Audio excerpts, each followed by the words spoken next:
जननी अजननी हो जाना जन्म दुआ चाहत काबा उहे गोलुरा जलैका तोहर जगू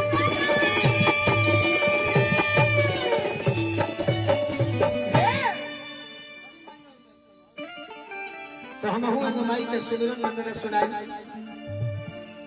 शाहपुर के क्षेत्र हो ठार के धरती हो आदमी के अपना अपना जीवन में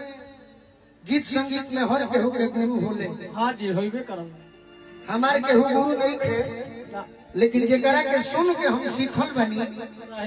वो हमारे पहला तो पिताजी हैं, दूसर का गायत्री ठाकुर जी हैं और तीसर का भरत शर्मा जी। हरे राम बाबा आज हम गाड़ी में जब आवत रही तो सोचनी कि आज ऐसा जगह पर जाए के बाद जहाँ निमिया माई के धाम एगो ऐसा गीत शुरुआत में सुना दिए जो से करे जाओ में छू जाए। भरत शर्मा जी गीत गौले रहनी अपना जमाना में बड़ी सुंदर कि जब से गवाना अरे दिना धराई